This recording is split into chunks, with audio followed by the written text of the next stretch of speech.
तडीपार आदेशाचा भंग करून फलटण शहर पोलीस स्टेशनच्या हद्दीत येऊन गायीची कत्तल केल्याप्रकरणी तडीपार आदेशाचा भंग केलेला आरोपी तसेच इतर दोघांच्या विरोधात फलटण शहर पोलिसात गुन्हा दाखल करण्यात आला आहे। शनिवार दिनांक 23 ऑगस्ट रोजी दुपारी 3:30 वाजण्याच्या सुमारास फलटण शहर पोलिसांनी केलेल्या कारवाईमध्ये बिलाल रफिक कुरेशी, सायरा रफिक कुरेशी, वसीम रफिक कुरेशी राहणार कुरेशी नगर फलटण यांच्या विरोधात फलटण शहर पोलिसात गुन्हा दाखल करण्यात आला आहे। या कारवाईमध्ये 2 चारचाकी गाड्यांसह पातेली, मांस व कातडी असे सुमारे 7,77,000 रुपये किमतीचा मुद्देमाल पोलिसांनी जप्त केला आहे।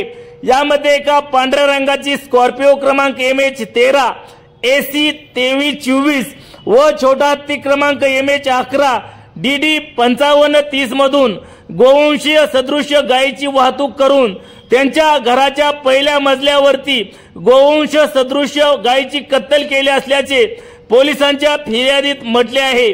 याबाबत फलटण शहर पोलिसात गुन्हा दाखल झाला असून अधिक तपास पोलीस हवालदार पूनम वाहक करीत आहेत।